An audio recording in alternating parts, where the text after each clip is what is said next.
Oh,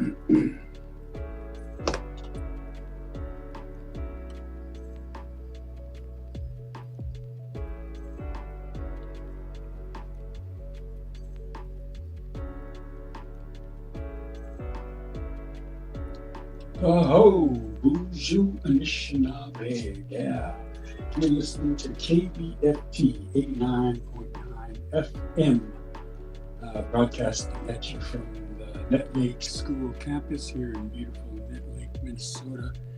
And you are tuned in to the Karen Drift Anishinaabemoin language radio show. So um, we've got Auntie in the studio and Anthony helping us out today, and we're ready to get the show on the road. And we usually start off with our introductions. Mishkobanes and Dujinakas. Redbird is my name, or what they call me. Migizi and Dundame, and that would be my clan, which is Eagle Clan. Unanami Zaagi'igining in Dunjaba. Tower is where I am from. Na Namidna Na Nun. Bibonigiz is I'm 55 winters old. And Miigwech Bizendawi egg. Nizigos, Ginikam. Bonjour, Inhabitants, Nukumis Indigenous, asabikone zaagi'igining ni Abli. I live here, Abli. Zaagi'igining, I have a house here. I got a lot to talk about Nungum. Nikki Gito Nungum. I'm gonna talk a lot about what people. I've been getting calls from people and asking questions and stuff on my. But Benogishikat Nungum. Nice day today. Bungi at the Gusina. Little bit cold. Bungi at the Gusina. Bungi is a little bit. Sina is cold, a little bit cold. You could add Bujing outside. And I write a lot of Indian on when people talk to me, or I give them a sentence or something. But I just, like I said, I'll answer what I said in Indian, so in case you'll know the right way. The first one I got on my list here, somebody was asking about sugar bush yesterday. I know Ellen is the only one here yet, Ellen Adams, and her daughter is Fran. I said, you should ask Fran. You should ask Fran, I said, to ask her mom about sugar bush. And right down. Ashley too might know. She was with her grandpa down there for a long time. Kurt, they're his kids, they go around asking questions to them. Maybe you'll get it. That's all I know about the the Good Skies was. I knew all of them. I knew like Jesse and Ray, my in-laws, were close to them when they were growing up, and they always come to stay at Jesse and Ray's house, especially during the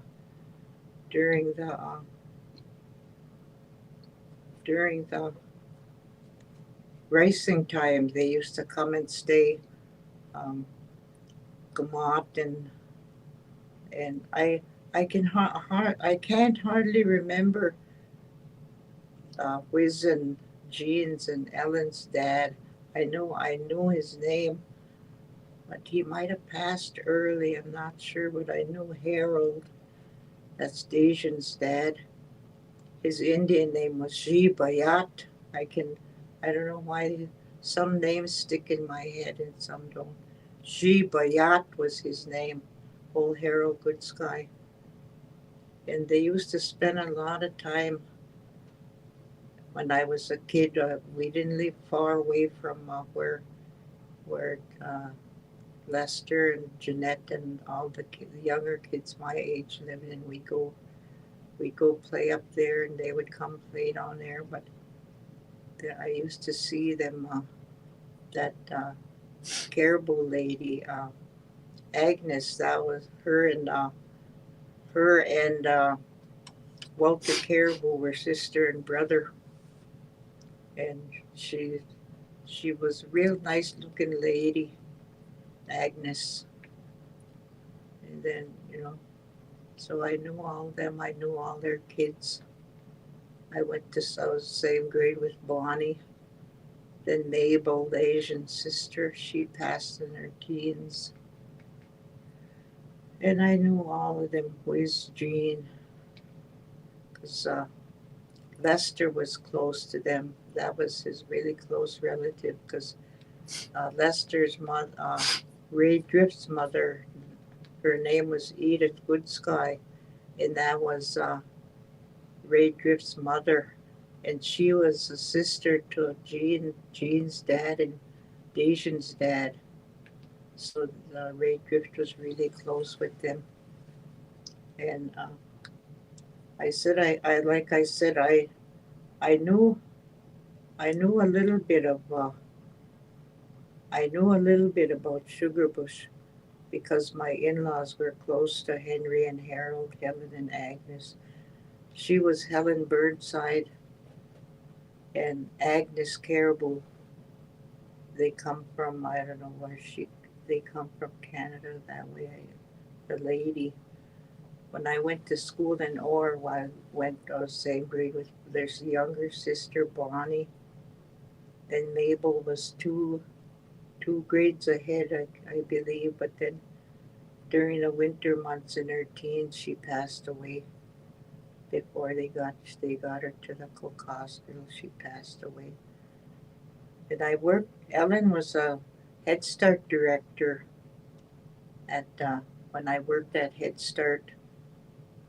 Then she moved on to Bemidji, and I still remember the guy that helped her get through to her teachings, and his name was Dan Gartrell, and he really helped her out by getting her education, and then she taught a lot of years at in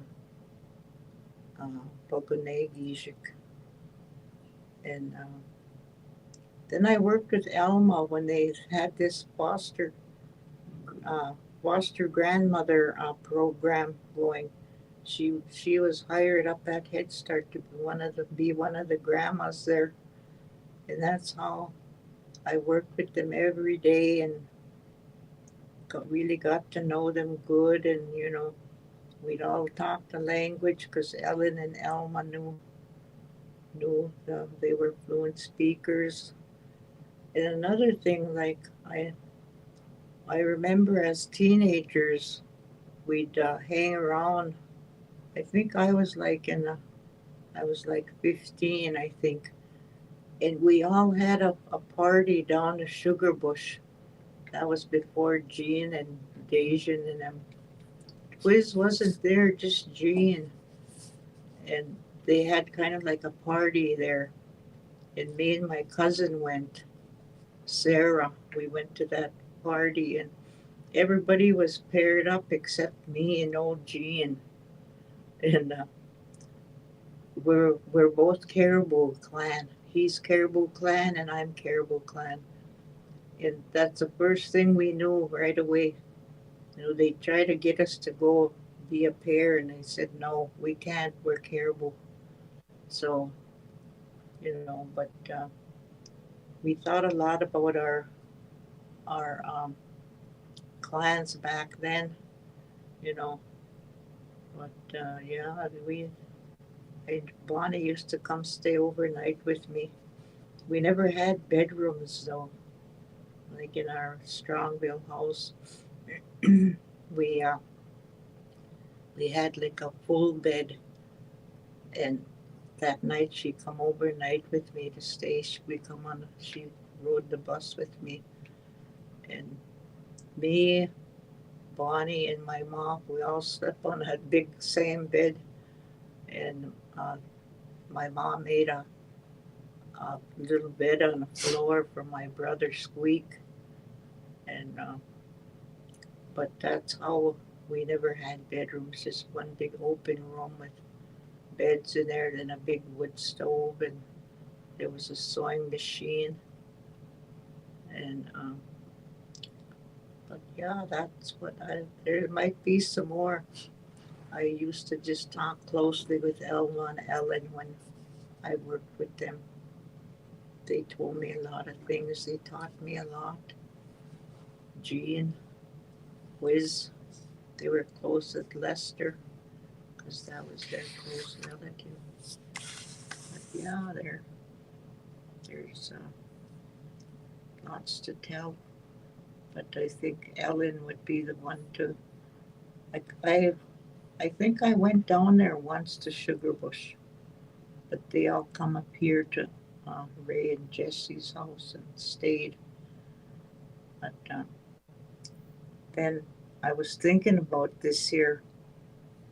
This one guy, he was telling my daughter, and he said that after they had the funeral from Virgin, and then Wiz, he said he went down there. He went down to Sugarbush, and he said he got out of his truck and he just went and walked around down there where Jean lives, where Asian, I suppose, where's Elma's house, where her house is. He said when he got out of his truck, he said he felt just like eerie. He said he felt like there was eyes looking at him. He said, and he said he didn't feel right there anyway. Then he put his tobacco down and he drove off. But I was just thinking, I was watching TV this morning. Tonight on the History Channel, there's going to be a show called Skinwalker Ranch.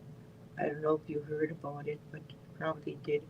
But it's on a History Channel. It comes on at 7 tonight. It's a Brent.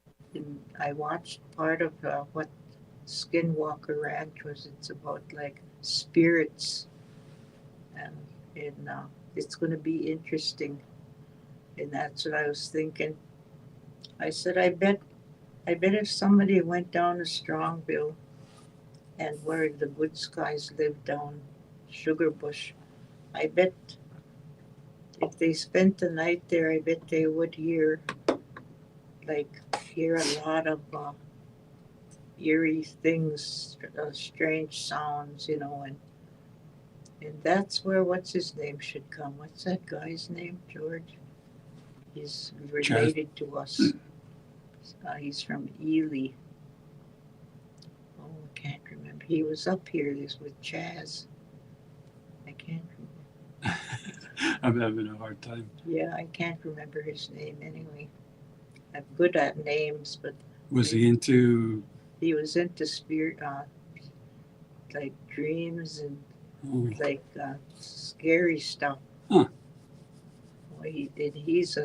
His mother was a Strong, Betty Strong. Oh. And they live in Ely. Uh-huh.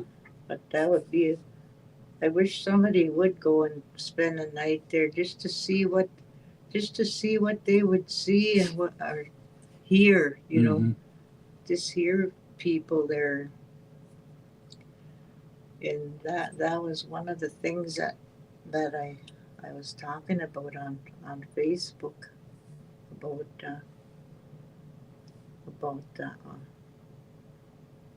the good skies. But then I posted to Wednesday 10:30, April 19th. Me and Heart Warrior are going to do a spring and Makwa ceremonies at for the kids at Ryan Bejan's culture run at the school. We're teaching for the kids. A teaching for the kids. I don't think they ever seen a bear in a spring ceremony. So I had no komisa no gitchidakwe, heart warrior lady. I just put feel free to come and learn. We're just gonna have a little feast, just small feast. We're gonna talk about the bear, how it hibernates, and when it's done hibernating, how they come out, and about bears, just about bears. Then we're gonna do about new things that are growing and taking place for the spring. Zigun. Zigun is the spring. Springtime. Yeah. And then I just put on this. It's good for the kids to see. They will see a couple old ladies do a seasonal ceremony. We probably won't have anyone to do this when the older elders are gone. People got to learn and take over. Who knows what is coming on our res anyway. We're supposed to take care of our own reses. And I reached out for help this morning from Squidge, and he's gonna help me a little bit with the feast. So he's gonna come over and drop something off at 1:30 for me. It has to do with the little feast, the feast we're having. And then that's a thing that then I put somebody's Kiwezi Bibun de Kushin. Old Man Winter came back. Kiwezi Bibun Dagushin. That means Kiwezi is old man. Bibun is winter. Dagushin is came back. Dagushin. Weweni dabi iwe. Drive safe. Weweni dabi iwe. That's all. Then I had a Wegunesh Gigi Mijin Jeba Wisinewin. What did you eat for morning breakfast? Wegunesh is what? Wegunesh. Gigi Mijin. Mijim. What did you eat? Gigi Mijim. Jeba is morning. Jeba. Like Minogue Jeb. Jeba Wisinewin. Morning food. Nien is me. I. Me at to go. That's all. Me at to go. Basic uzawas kuzen. One basic toast uzawa kuzen. Minawa abita. Again, half. Abita is half. Wiwa jikizid. That's a banana. Wiwa jikizid. See, you could see how I could tell this, how the banana is shaped, and you put them together and it looks like a couple legs. But that's what that means. Gajigizit. Like, you would say, like, Gijigizit. He has legs like two bananas, like bow legs, what they would call. I had me. I had basic uzawakusan, one toast, and abta, half. Abta, wow, wiwa jikisit, one half a banana. That's all I ate. Somebody posted he ate one cottage cheese. But yeah, I say these on in Indian. Ozawashko gijik nungum. That means blue sky today. Ozawashko is the color blue. Ozawashko gijik is sky. Ozawashko gijik blue sky nungum. Today, nungum. Ayan mino gijigat. Ayan is have. Mino is good. Gijigat is a day. Ayan mino gijigat. Bungi is little. You gotta remember bungi sina. Little bit cold. Bungi sina. Blue sky today. Have a nice day. A little cold. Uzawashko gijik nungum. Ayan mino gijigat. Bungi sina. If you could learn how to say, then you would start getting the dialect, Bois Forte dialect. Uzawashko gijik nungum. Ayan mino gijigat. Bungi sina. And if you just practice, Ozawashko gijik nungum. Go ahead, George, say that. Ozawa, Ozawashko Ozawashko, gijik Gijik, nungum. Nungum. Now say it. Ozawasko, Gijik, Nungum. Yeah. Ayan mino gijigat. Ayan mino gijigat. Mino gijigat. Something good day. Now have a nice day. Oh, okay. Ayan is have. Oh, that's right. Ayan and mino is good. Gijigat is day. What is bungi sina? Little bit cold. Yeah. You'll get this if you I know it's hard to put the words together. You get tongue twisted. Uzawashko gijik nungum. Uzawashko gijik nungum. Ayan mino gijigat. Bungi sina. Just like your regular talking in a big sentence. Uzawashko gijik nungum. Ayan mino gijigat. Bungi sina. Blue sky today. Have a nice day. Then it says, George Gikido. George said, George Gikido. Give me one.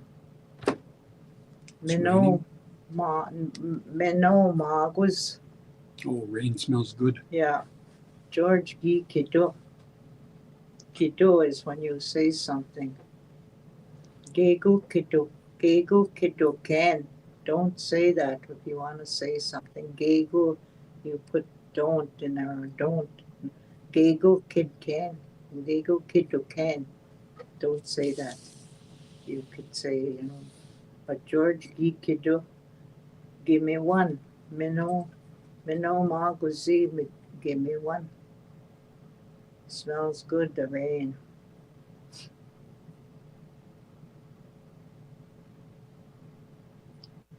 Then I put on there, I like to watch cooking shows. This morning's show was about bones, which I remember as a little kid. My grandma used to boil deer bones. She would have long, skinny cedar sticks. I never knew what they were called. She would say, zaagi'igining.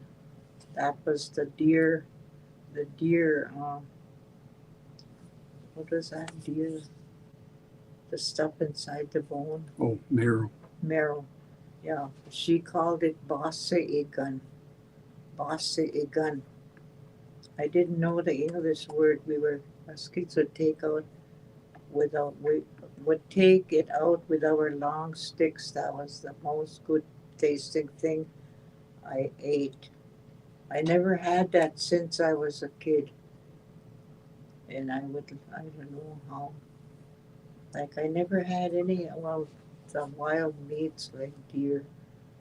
My ma used to make everything with deer meat, like ground up deer meat and deer burgers. She'd even make deer chili. She'd You're boil, getting me hungry now. yeah, she'd boil them all brown beans, or then she'd put them in her chili, and then like tomatoes. And yeah, that's what I meant when we ate healthy when we were kids, because my grandpa had gardens, corn, mandamin, and pinyin, potatoes. He had all kinds of gardens. My grandma had odeminan, strawberries, odeminan, and they had all other kinds of little gardens, which my grandpa would pass around in the fall when he had so much pinyin, and we'd have potatoes, and they'd even have enough to.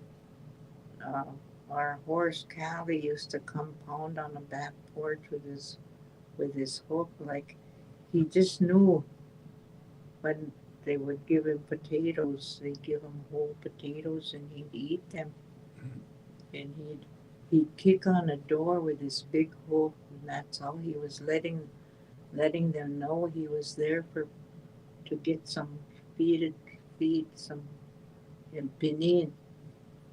But I asked my friend, what did you remember about Strongville? She said Callie. She's because everybody was scared of him.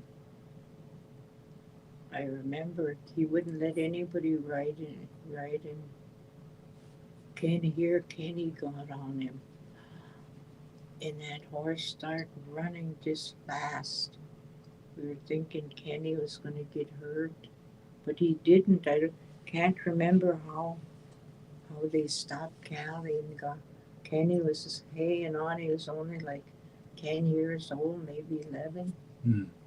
But he was the only one that ever rode Callie. Ken. Yeah, it's not fun getting thrown from a horse.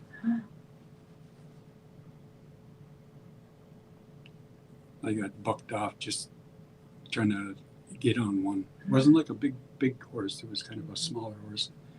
And I was probably about, 30 pounds heavier. Mm-hmm. So when I tried to get on there, he said, you ain't getting up here. And then I was just ready to throw my leg over. And then that horse started bucking, and at least I let go anyway. I didn't try to ride him that long.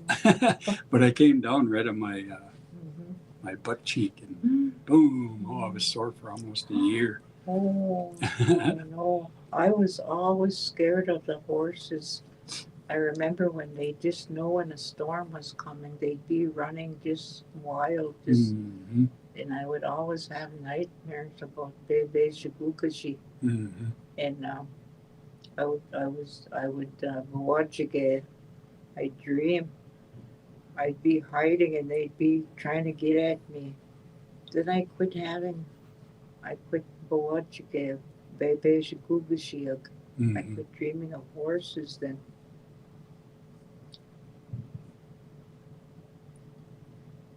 Then I had another thing. It said talking in language.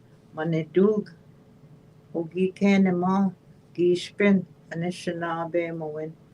The spirits will recognize you if you speak your Indian language and put your sama out, and will come to you, even if you learn a few words in Anishinaabemoin. Use what you know every day.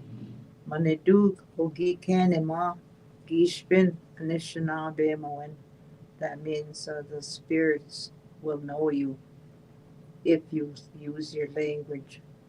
Manedug Ogi Kanema Gishpin Anishinaabemoin. Everybody I think knows Manidu. Manidu is one spirit. Manidug are more spirits, and they have spirit helpers. Wika-wedu, Manidug, they're called helper spirits. See, Wika-wedu, like, we do go wishin, help me. We do go we do, Manidug, them are spirit helpers, because everybody has a helper. Even I have helpers. If we're doing a ceremony, I have the little kids that are there help do things like pass out whatever you know, just to get them involved in a ceremony, like, you know, that's the best way to do so they'll remember when they get older. Figure, hey, I did this for so and so when they were having a ceremony. I helped even young people. They gotta help. They gotta learn, and you know that's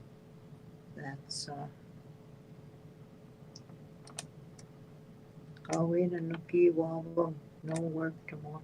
Everything is gawin, no. Anuki wabang, no work tomorrow. Gayabe mi gadi, still is gayabe mi gadi.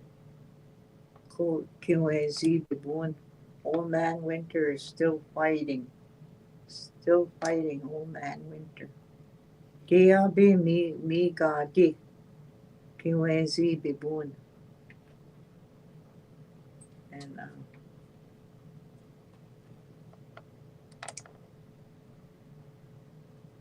Wegunesh Gizezekwe, or Wegunesh Gizezekwe, and what did you cook? Wegunesh, like you can see Wegunan in there. And Wegunesh, what did you cook? Gizezekwe. Wegunesh Gizezekwe, and she Minoa Manomen, duck and wild rice. Mino Pogut. Mino, that tastes good. Mino Pogut, or you can say Mino Puguzi. Mino Puguzi. Mino, that's you see good Mino in there. Mino, Pogozi. Mino Puguzi. Sometimes I can't even. And then I think that was all I got. All this. Then I write stuff down. Like I said, if there's something wrong with your eye, they call that boshkabit. You got a broken eye or something. And then I write my dreams down. March 23rd, 2023, I had a dream of wild rice on Nett Lake, hardly any, but some. I thought that was too early to dream of rice. Then another March 21st, I had a dream we were in the woods picking blueberries. It was real hot. Everyone was drinking ice water. And they said the blueberries were burnt because it was too hot. You know.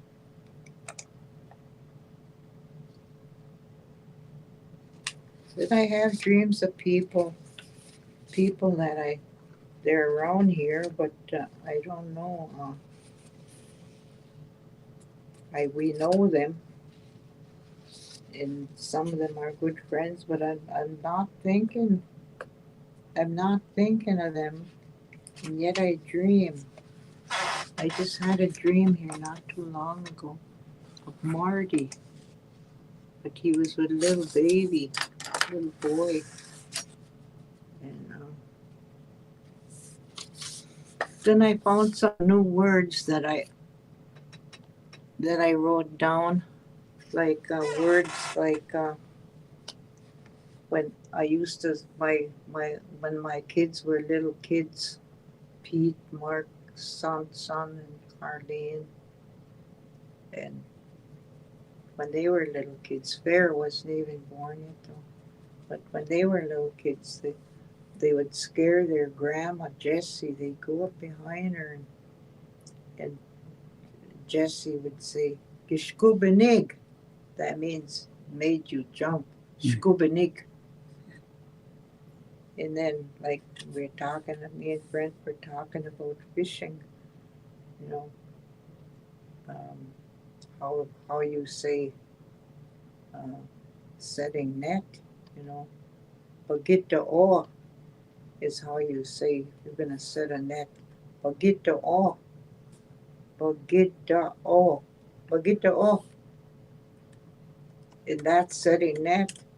And way binabi is going fishing with a what do you call that? A rod or Yeah.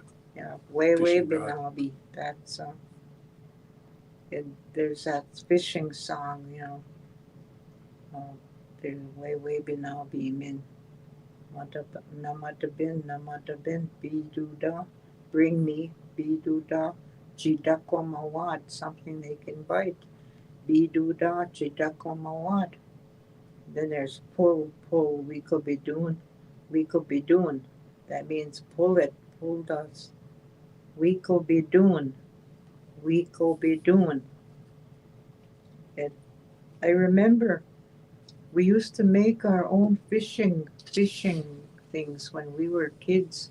We'd go get a big a pole in the woods, and we'd cut it, and we'd tie that store string on it.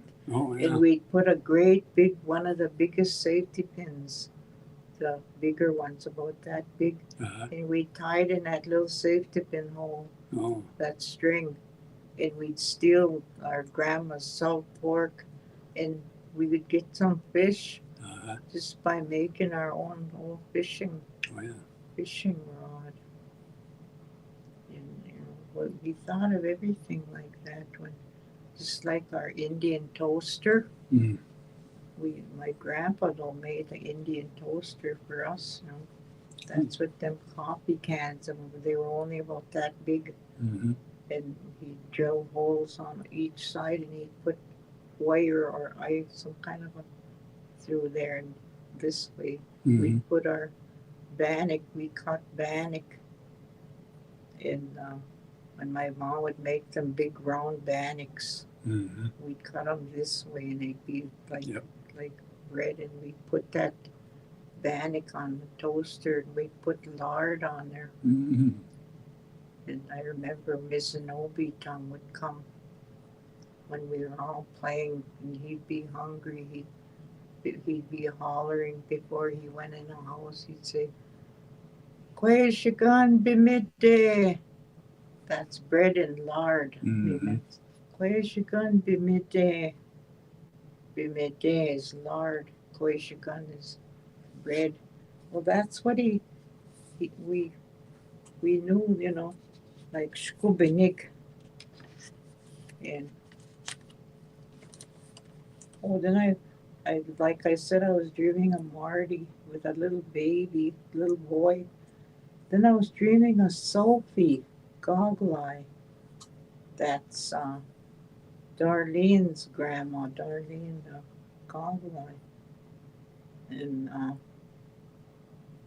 Walter Drift had a bunch of sayings. And,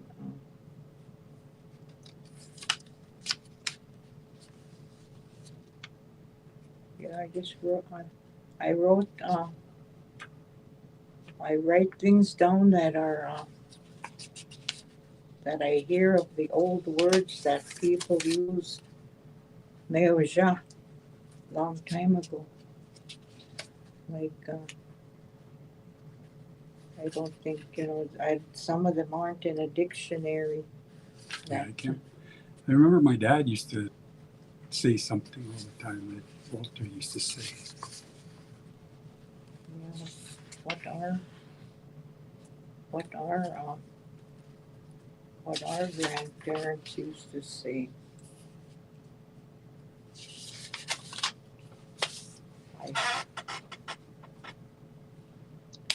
Then I wrote how you say he must have something or she must have something.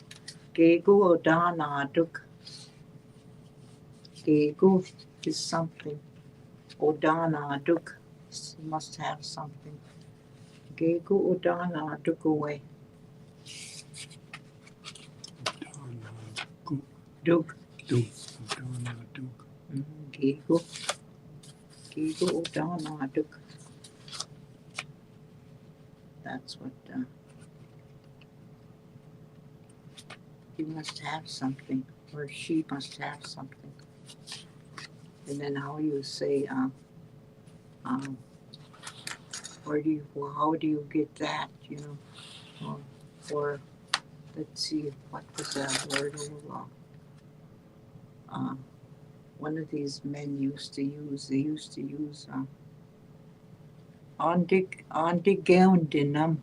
Where would they get that? Ondi is where, like I asked him, Ondi A-I-N, where are you? Mm-hmm. And like, what did I just say? Ondi A-I-N? No. Ondigaundinum. Where did you get that? I just forgot. Ondigaundinum. Ondigaundinum. Ondigaundinum. Ondigaundinum. Ondigaundinum. Ondigaundinum.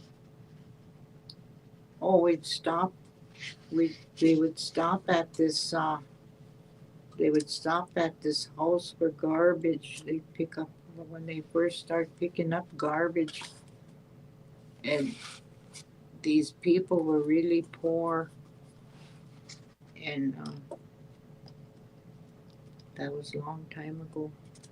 And that guy would say, "Do they have garbage?" He would say, "On the ground, you know. Where would they get that?" He would say. Mm-hmm.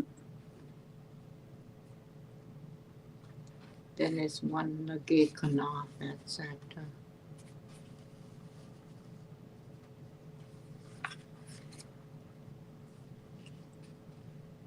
If you want something from an elder, you have to give your sama and bagichikan, medicine teaching. If you want to learn about ceremony, you know, you gotta different.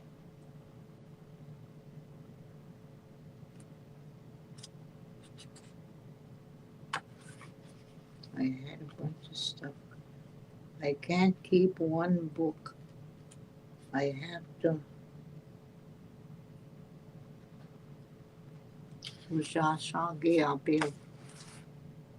Still slippery this morning. Do you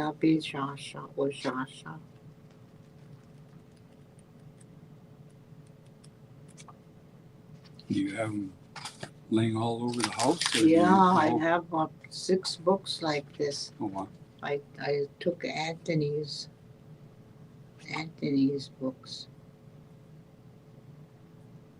And I had some more stuff written down.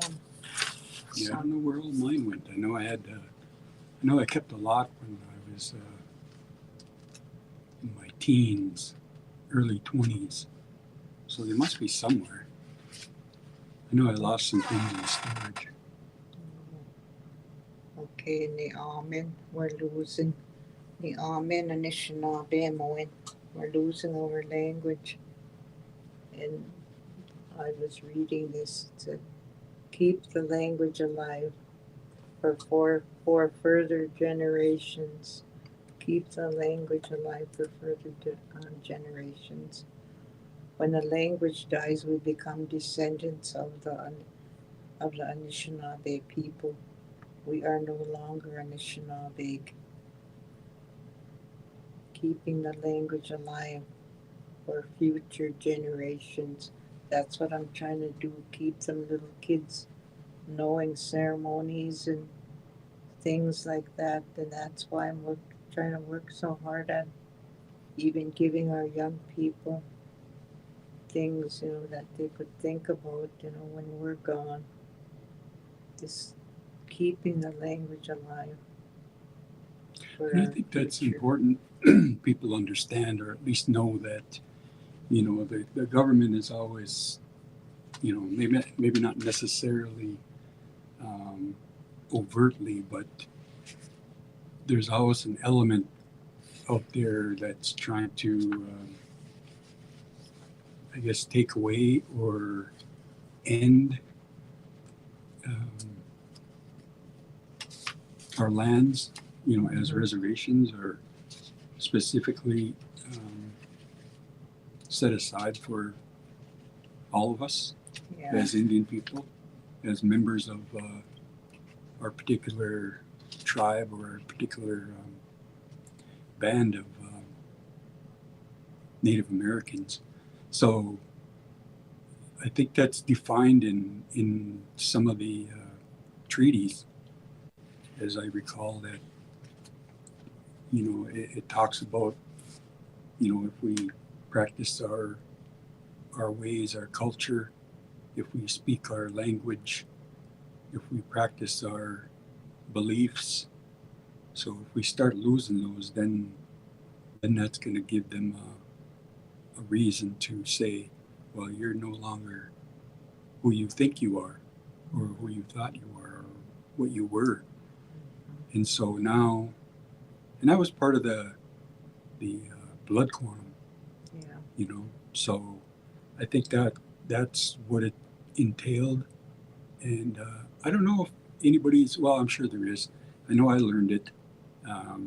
One of my classes, I know there's when you go to any Indian studies courses, that's one of the requirements is, going through a treaty class, and then they have a further um, study where they can teach you more about treaties and why they exist, and kind of the intent of why they exist. Because those are basically laws of the land. There's nothing really above that. If you're sovereign, which Native people are, they keep chipping away at it. All through these years, and they really intend to end that status. I always told people when we were in college that we're not minorities. We're at this point domestic dependent nations, in which the U.S. government owes a particular responsibilities to, and so it's not like we're American. We're basically we've had the rug pulled out from under us, our way of life, our language, our culture, not allowed to practice. And so that, it doesn't really, what do you call it, make me angry or anything. It's just a challenge, and it up to all of us to learn to take that back. Yeah. If my wish would be everybody get together and work together, and you don't have to be what do you just so you learn your language. Mm-hmm. You don't have to be involved in every ceremony or whatever, because you're Christian or something. You ain't Well, I think they would have been called. They would have known either that, or our medicine people would have known that they were who they are. Mm-hmm. Yeah. So, like you're right. I would just go to understand our language. Yeah, talk the language a little bit anyway. Mm-hmm. That's what I'm hoping. like Anthony's age, when he's an old man, like, like maybe 40s, is it there gonna still be language? Is there still gonna be little bit ceremonies? But no, I don't think there will, unless somebody steps in and learns all the ceremonies and does them and practices them. Then there's they say you have to go through a medallion before you can do ceremonies, and but there's a way you can, like you can start now. You're that age, you, Mark, Pete, everybody that's over 55 should at least start doing something with the ceremonies or learning them. So when you get to be like 60 and that age, you can do ceremonies like just spring ceremonies, and but I don't, like non-Dewey people, like that's a real big gift there when you can doctor people and look into their bodies, and and souls, and all this, and you can even the ladies can learn like how to do little ceremonies, but you should know the language first. This isn't like in the... Yep. How to like get the ceremonial words from like Jones, me, you can use your tobacco. I think that's the reason why a lot of our elders always stress the use of tobacco. Yeah. Because that's going to be your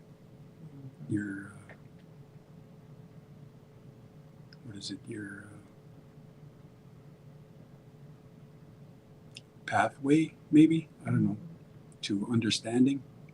Because when you use that, like you guys have said, you use your left hand and you accept it with your left hand, and like that'll indicate your sincerity and your honesty in asking. So that's part of what that is, and I encourage all of our young people to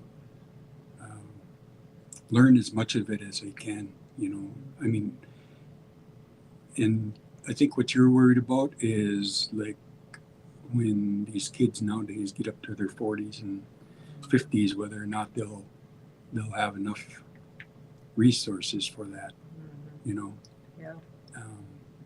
to keep it going. And I think there's, there's quite a bit people that are learning and doing things, like Jay Strong, Perry Squitch, Lance, you, Chaz, Darren. My grandpa, our grandpa was a white man, but he had an Indian mother, and he stayed with his mother, and that's where he learned all of his Indian ways, and he was a good medicine man. He was a good healer, and then he knew his language because of his mother, but he did he looked like Wemtikushi, but well, that's why I always think to myself, because there's a lot of other people who come into the knowledge, of Native people language and in spirituality. Remember, this used to be this. I didn't know he was a professor though, but he spent a lot of time, at powwows and that. And I always used to think to myself, who is that guy, and but he was not only just like a authentic person, but he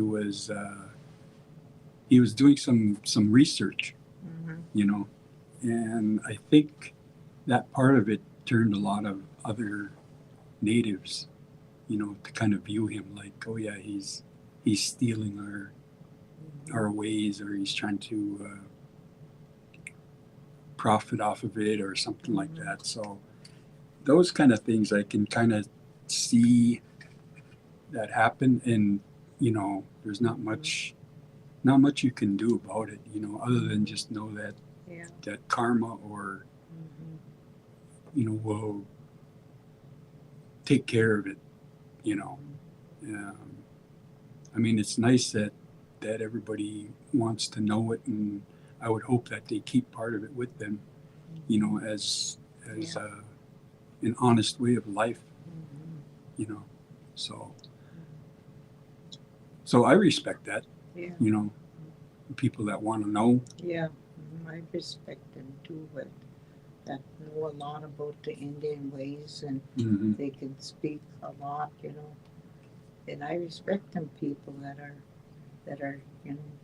I remember there was a younger guy up in Grand Portage, and he just come right up to us and just start talking Anishinaabemoin, and it was totally surprising because I mean, he didn't even look like he was associated with any, and he wasn't.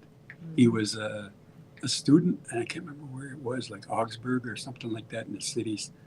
And yeah, he said he was traveling around visiting all the communities, the native communities, and but very impressive how fluent he was. You know, at least to us anyway. He sounded like he really took to the language and learned. And I thought that was just amazing that he could do that, you know, because I've been exposed to it, you know, and even living around it, and it's just something I think if you really apply, and of course some people probably have a gift, Yeah. you know, to pick up Yeah. language. If you're meant to do it, Mm-hmm. you're chosen to teach or whatever, do ceremonies, or you know. Yeah.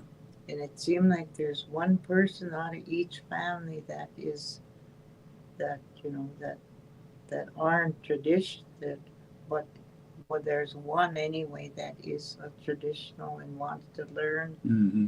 and learn a language, learn the medicines, learn, you know. And you know, like I grew up with that, everything traditional, medicines, everything, and I taught my kids a lot. And now my grandkids, the ones that are close to me, that live close to me, I teach them.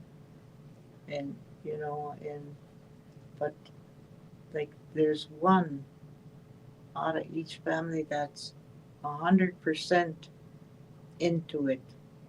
Like Perry, I would say he's the one family member that is belongs there and does and teaches. And then there's one little Ken Strong. He's the one. Kenny's in Clara's. I think Brian is the one to do. He's going to be somebody with the Indian language. And like mine, like Brent is a full traditional person, and like they show me. That's how I know. You know, I notice in Tyler's, now that he has a little girl, he's trying to teach her stuff. You know, and I know Anthony knows what I say in Indian, but he talks back sometimes in Indian, but not all the time. Rissa, she was brought up that way, and she's teaching her kids. So there's a lot of them, my grandkids, that are teaching their kids, you know, and like I think all of Clara's family, her daughters are learning, you know. Like I worked with Janelle on Head Start for a year, years, and you know, her mom taught her a lot. Plus, I taught her a lot. You know, after I worked with Claire, I started working with Janella, and I worked with Donis. My grandkids in Head Start, Shane, I worked with Shane there. You know, Brent, I worked with a lot of them in Head Start. You know, and they're all very traditional. You know, you can get that way too. You just keep, you know, keep learning. You know, it's no you know, bad things about it. You know, Mm-hmm. it's just how you wanna. And that's the other thing too. I think we're kind of getting to, I want to say maybe 70%. I wanted to say 75, but 70% on the side where we're kind of getting past a lot of the negative. Um, I guess like the where they were trying to say from the church standpoint that a lot of what we do is evil. Yeah. Yeah. So I think we're kind of making our way out of that, Yeah. and I think the more people that are interested in it and start to to get involved. Mm-hmm. Maybe not understand it right away, but just to get involved and to explore. Because you don't know. Yeah. You don't know. Once you get into that world or that world, and you're not necessarily knowing exactly what it is that you're meant to do. Just like Perry and his. I'm sure it's just something that's in him. And for a lot of other people, once they start learning their language, they never. I mean, just like that. Yeah. That Winteguji. I mean, he probably just picked up on it like it was meant to be. Yeah. Mm-hmm.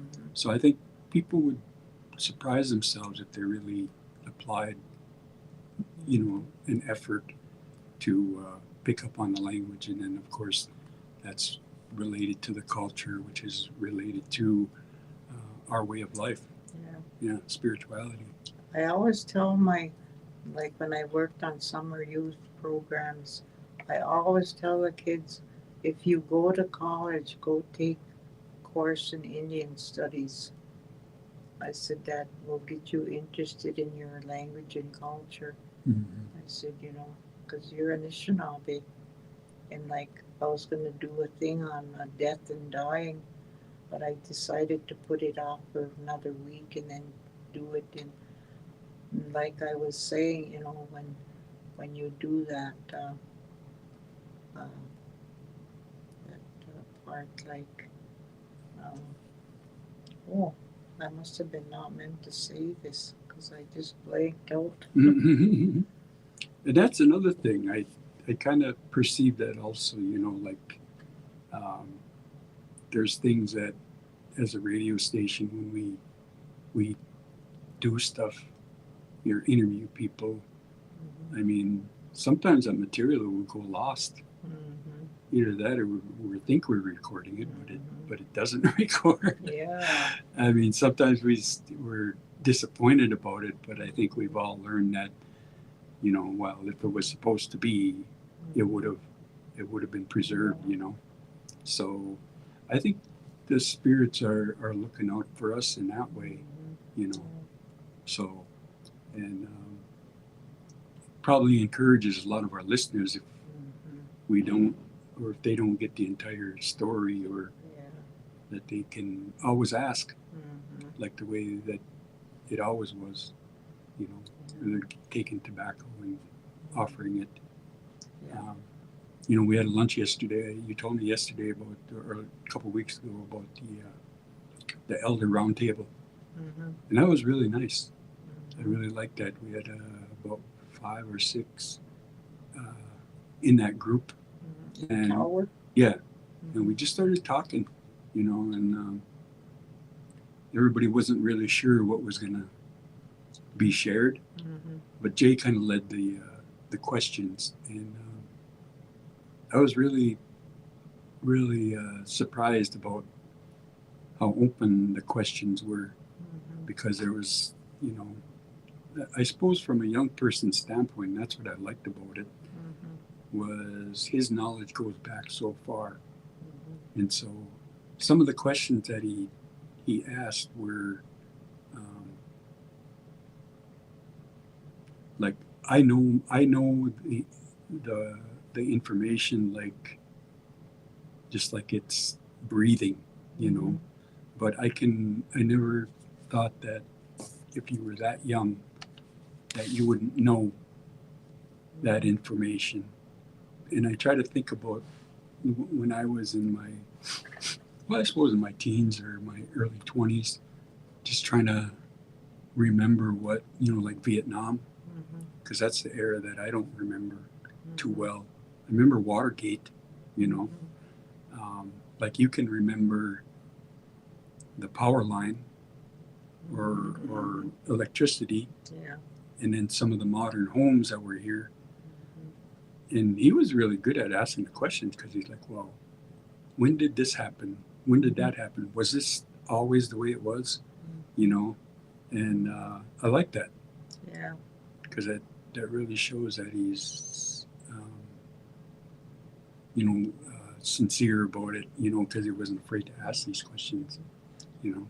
What about your Rogene's boys? Are they into the traditional way, or they're kind of? Well, I kind of Not think yet. they're not yet. Like the oldest, he was gifted his grandpa's drum, you know, and it's something that's been missing from, you know, the powwow for a long time. You know, it hasn't been taken around, but he's taken it seriously, you know, and I think it's given him strength, and he kind of recognizes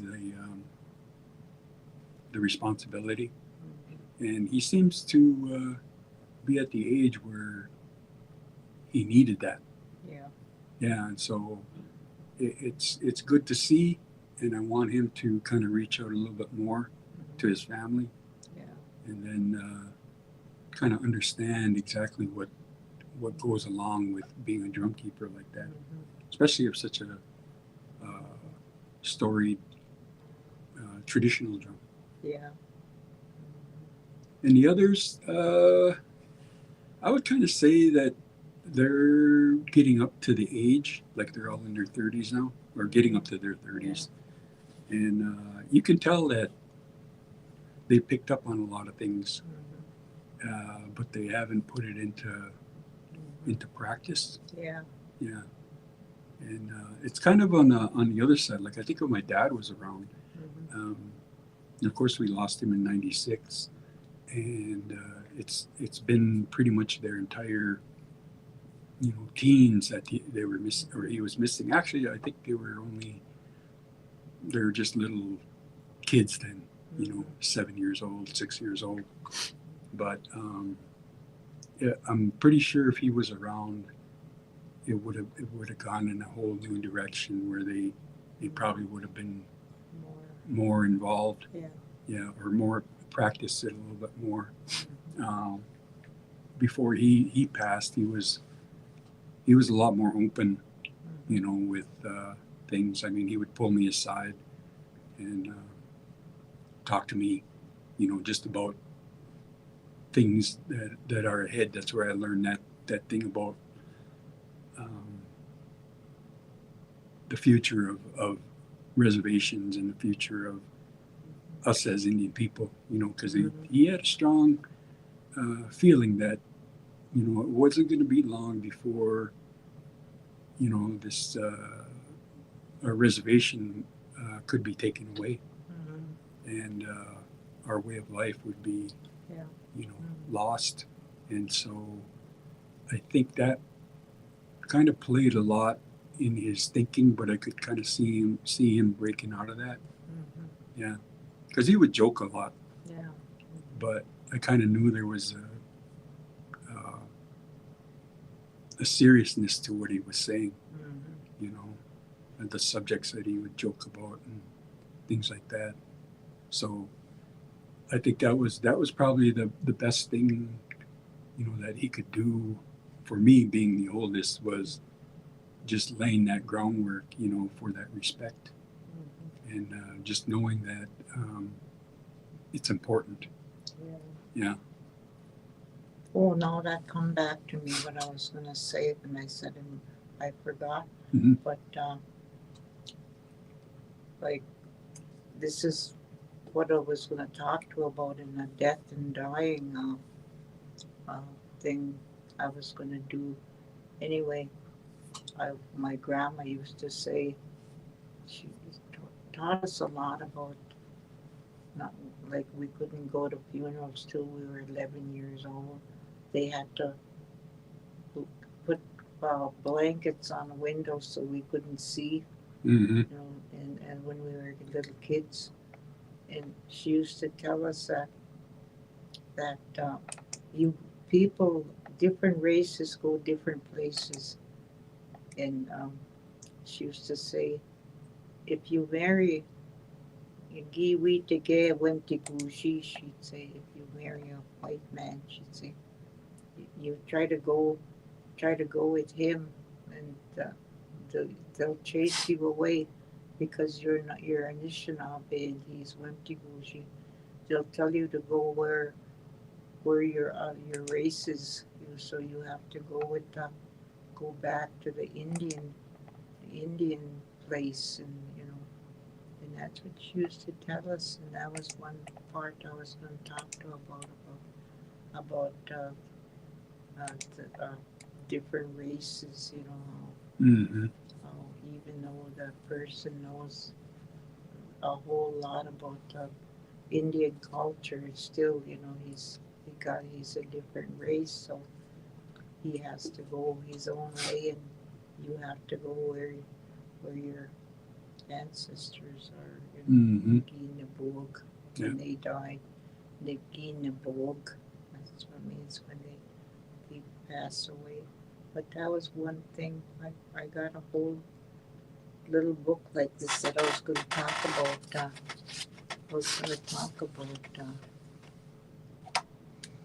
Aunty, and it's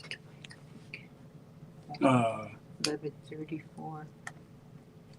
It's almost fishing time. Yeah, I got zaagi'igining. I gotta go to the bathroom. Zaagi'igining. That's Okay. how you say. Maybe play the fishing song if you can find it. Way binabi. Namatabin bijuda chitakomawad. Let's see. I don't know if I have that one here. I got Bimi Batoon. That's it. That's it. Bimi Batoon, Bimi Batoon. Okay. That means run. Bimi Batoon.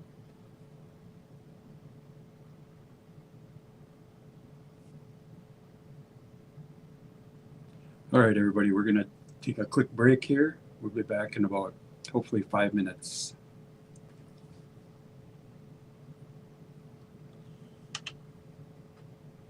Namadabin.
like that song.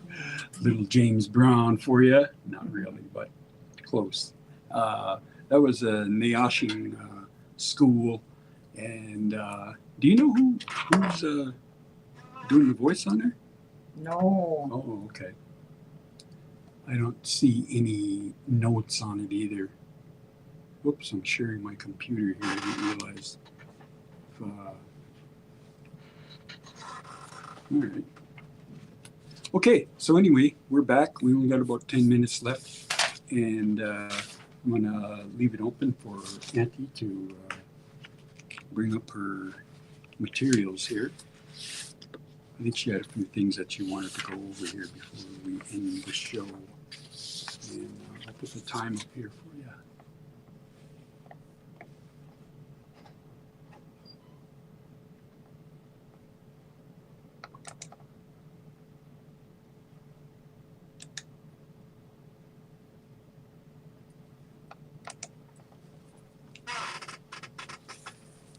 You can go ahead. Okay. Me gwetch, Darren. He's putting together for each room. For 3 months he's gonna do like that for 3 months and then go on again so you will know the.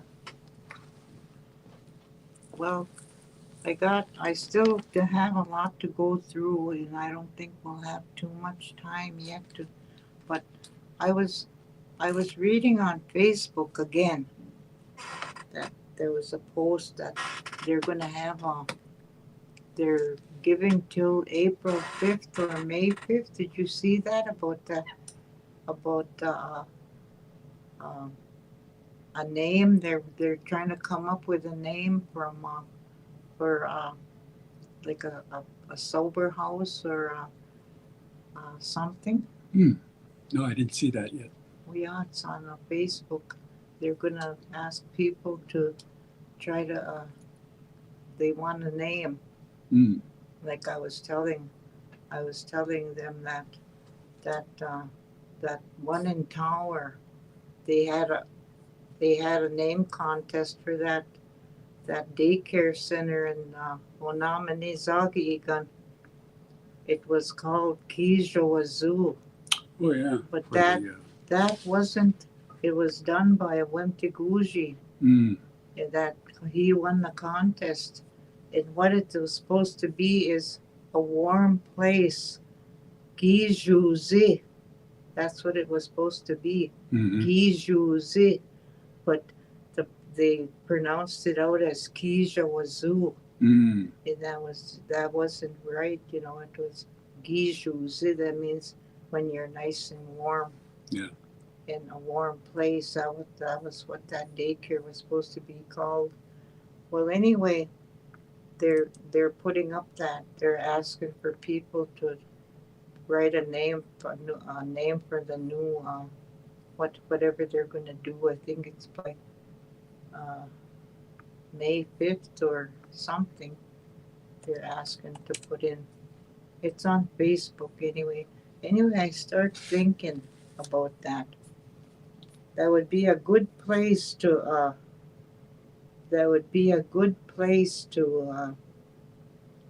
To start with our Indian words, like they could be in Anishinaabe, but like you could maybe have a sober house or a gazate, a small house, all Indians, new dreams, work on myself, putting it down when I'm sober, nothing changes, nothing, and new beginning and good life.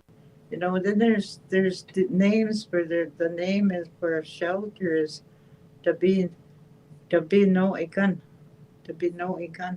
A house is a Wakai Igan, and a store or a public place is Gamik.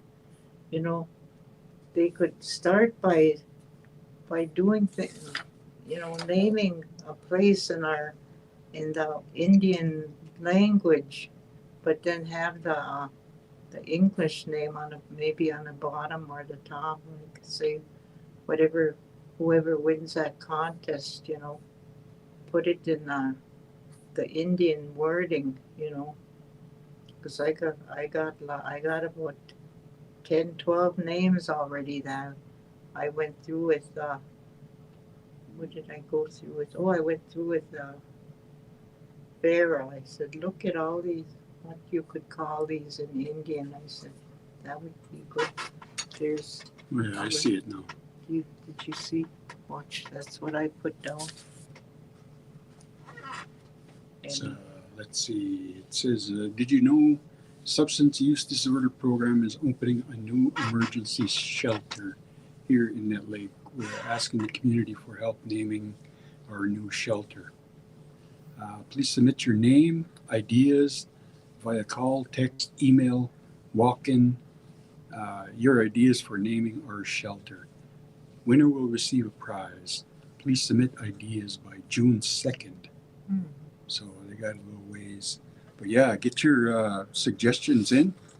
It says it's a substance use disorder program. I'm sure that means not really, well, any substance, I would think, use disorder. So, if they're running into trouble with whatever they're using, that's what this is going to be for. But yeah, I see that. Zaagi'igining. So it would be like a sober house. Agasate, like a small house. Anishinaabemoin. Should be like everybody, all natives. Or everybody. Everybody. Asabikone, new dreams. There you go. Anoki Tazo. Anoki Tazo. Anoki Tazo. Tazo. Work on myself. Nagi Gadun. Nagi Sidun. Yeah, Nagi Jisidun. Nagi Jisidun. Okay. I put it down. Put it down. Putting it down. I like that one. Yeah. Neotation. Yeah, neotation. I am sober, or I'm sober. Gawin Anji Gishpin. Gawin Anji. Nothing changes if nothing changes. That's a good one too. Ashki Maji. New beginning. Ashki Maji. Yep, Ashki Maji or Mino Bimadazi. New life. Yep, good life. Yeah. You could say Oshki, right? Yeah, Oshki is good. Oshki. Isn't that new? Yeah. Okay. Paige works at a place called Oshkibimadis. Yep. Good life. She Good works life. at a treatment center. That's. Isn't there something that's still named Dibinoigon? No? Yeah. Oh, I know. Is that the one down in Duluth? Yeah. Okay. And Wakaigan's house, Kamig. School or Ikinoomage Gamik is like a school place. Like a public place? Yeah, Dawe Gamik is like a store where you buy. Mm-hmm. So I was just writing stuff down in Indian. There'll be a lot of good names for. I'll give you copies after. I like the putting it down. That's what I like. Yeah. Then nothing changes if nothing changes. Mm-hmm. And that's what I've been working on, things like that. Or I'm sick and tired of being sick and tired. Yeah. Niyakuzi. Mm-hmm. Meno aya. Well. Yep. Well, we got about 45 seconds here. I was going to do Anineshewebakagujin. What's happening outside? How's the weather? You could either say one of them. Anineshewebakujin. Or how's the weather outside? Anishinaabemoin nungum today. I was at nungum. Minogishagat, good day. Give me one. It is raining. Awatin, it is calm weather. Zukipun, snowing. The wind starts to blow. Mandanimut, hot gishate. There is northern lights. Wawate.